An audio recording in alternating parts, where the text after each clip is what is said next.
Good morning, everybody. Today, I'm here with my team SentimeX to present our work on aspect-based sentiment analysis using large language models and knowledge graph. Now, uh, uh, now let's see what aspect-based sentiment analysis is. Here, imagine the main challenge in this case for sentiment analysis is, let's take an example to better understand this. So imagine that you're reading a capstone project and the review says that the project was innovative, but the documentation was subpar. Here, under traditional sentiment analysis modules, this might label the entire sentence as either neutral or mixed, failing to capture the nuances in the given feedback. However, under ABSA, this is broken down into follows, which is one, the project, the other is the documentation. Here, the project is positive and the documentation is shown as negative. So why is this significant? Because ABSA provides a more nuanced understanding by associating sentiments with specific aspects, allowing for more targeted insights.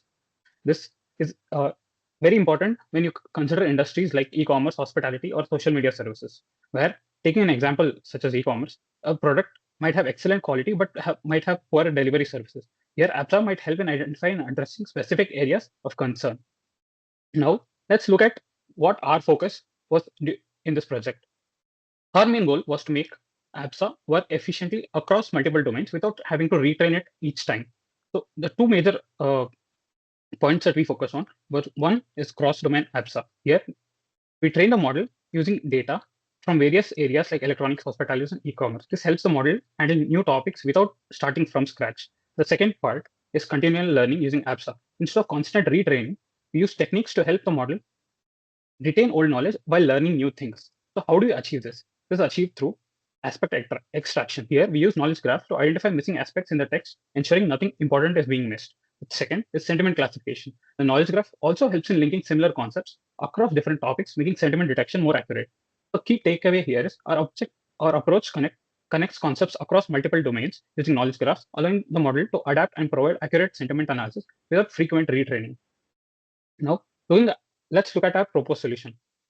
Our main approach here is to combine knowledge graphs with large language models for deeper and more accurate sentiment analysis. So how does this work? First, we use a pre-trained LLM like BERT T5 or GPT 3.5 to understand the language and extract the initial context. Then we bring in structured knowledge from sources like SenticNet and our custom knowledge graph.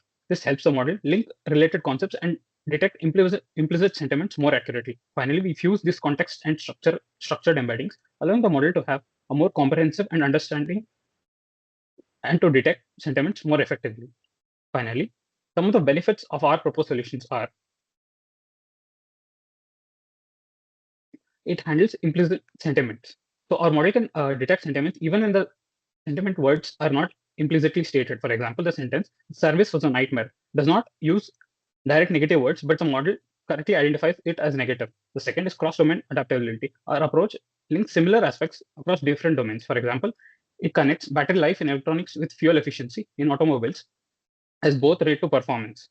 The third is multi-hop reasoning with knowledge graphs. Knowledge graphs, the model uses knowledge graphs to better understand context and infer sentiments more accurately. For example, the laptop's keyboard is too noisy. The LLM alone might not differentiate if noisy is good or bad. The knowledge graph helps in understanding that noisy is negative, but the laptop, the positive for a music speaker.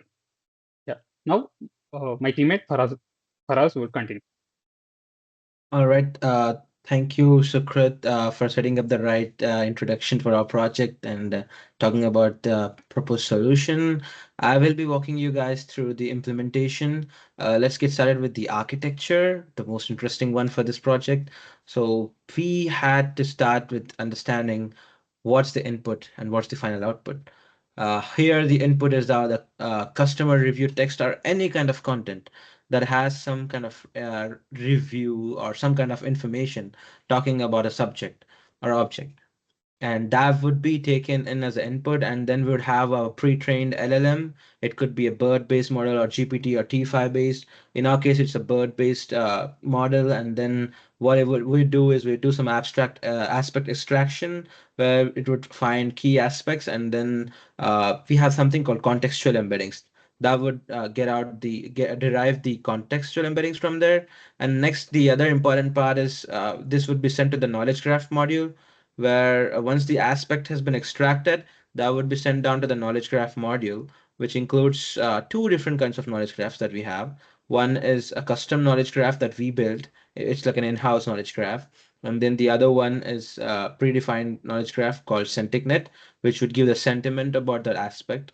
And then these knowledge graph embeddings would be sent back into a Fusion module. So Fusion module is another important thing in a project where you try to find a better way and a balanced way to combine the embeddings from the LLM and also from the knowledge graph module.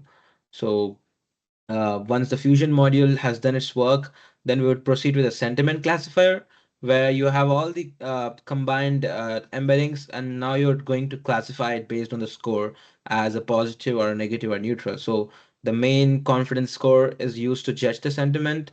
Once that is done, then you'd have the final output printed, and later we could also do the benchmarking and evaluations. We have done that, and we'll be showing you in the end of the presentation about what the results are looking like. And let me just quickly show you the knowledge graph module implementation in a more detailed way. Now, as we saw in the previous architecture, where after aspect tuple extraction, we show something in a more abstract way called knowledge graph module. Now, this module has two things. One is, like I said, the SenticNet. It's the predefined knowledge graph. It has a lot of knowledge information about different objects or different words and the sentiment towards that. So it would be classified and help us understanding a wide variety of vocabulary and dictionary knowledge. So once that is done, the custom knowledge graph where you we have built it, it's like a node to node relationship, and the node could be like food was delicious. So food and delicious are two nodes, and they're connected as a taste, where the delicious is the word. And then these knowledge graph data is stored in a file in our code base. It's a .pkl file. And once this pkl file is ready, we have used something called Neo4j. It's a local graph database that we have set up in a computer. And we have a separate script running, which would synchronize the pkl file with the Neo4j database. So Neo4j gives us leverage to understand and visualize and query the data that we have. So we could not only just create a knowledge graph, but also visualize and query it easily, and that would give us a better understanding about our knowledge graph, how it's being built, and how it's evolving as time passes by. And once the visualization part is done, come back to the Fusion, where you fuse the custom knowledge graph and the predefined knowledge graph and form it to combine knowledge graph embeddings. These embeddings are then sent into the Fusion module, where the contextual embeddings from LLM and knowledge graph embeddings from both the knowledge graphs are combined.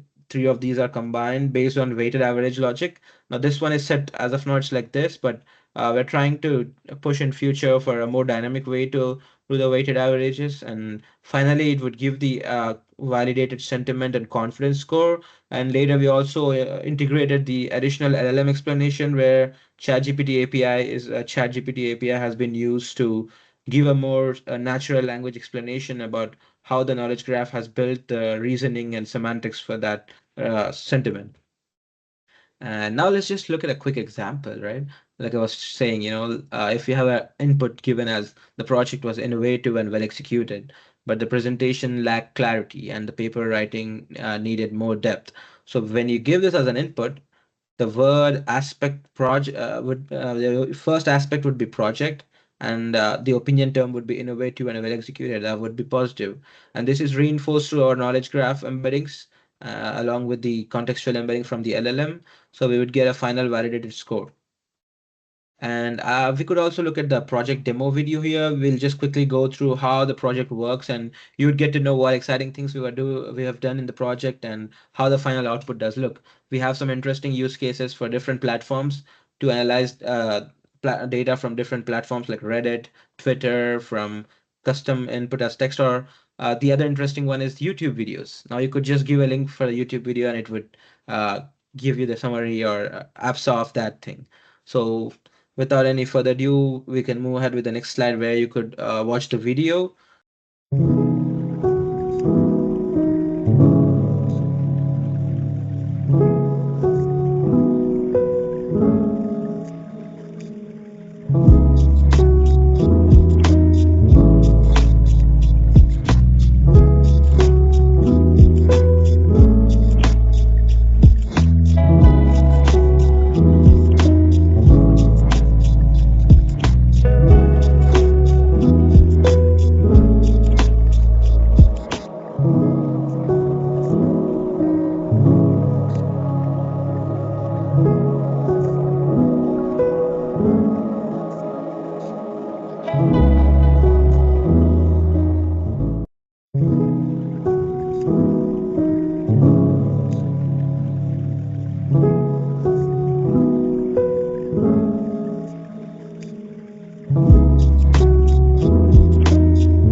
Thank you for watching the video. I'll pass from here. I'll pass to our teammate Shreyas.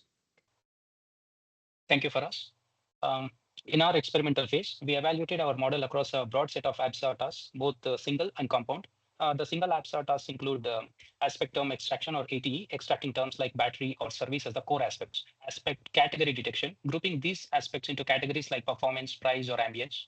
Opinion term extraction, identifying expressive phrases like holy smokes or barely usable.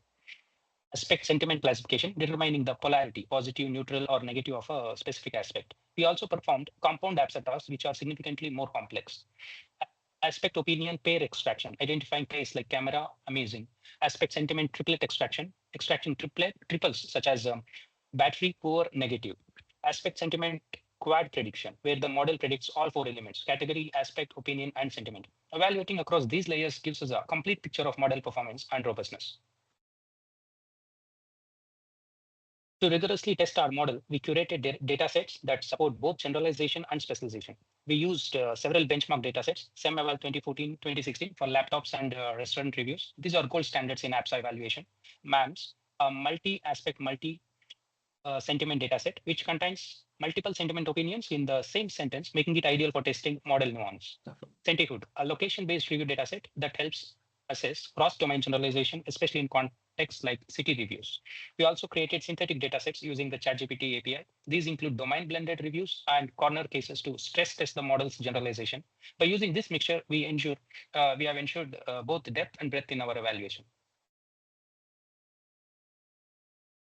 Here is where we show how our model outperforms the baseline methods. We compared against two widely used baselines, PyABSA quadruple, ACOS, which handles all four components, aspect, opinion, sentiment, and category. PyABSA triplet, ASTE, which focuses on the triplet extraction task. Our model modified PyABSA, enhanced with SenticNet, a custom knowledge graph and a large language models, offer several unique advantages.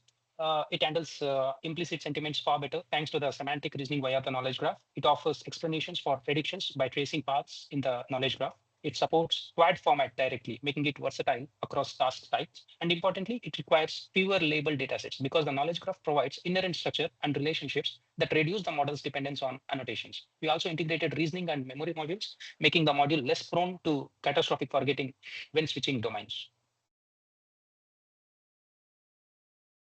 These are our results across several core metrics, sentiment accuracy, aspect F1, opinion F1, and sentiment F1.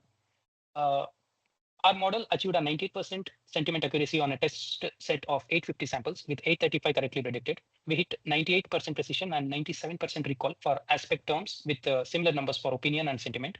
The baselines, PyABSA quad ACOS and PyABSA triplet AST scored 95% and 91% respectively in sentiment accuracy with lower precision and recall across the board. The takeaway here is consistent superiority. Our knowledge graph enhanced reasoning allowed for better recognition of subtle context-driven sentiment and more accurate aspect opinion linking.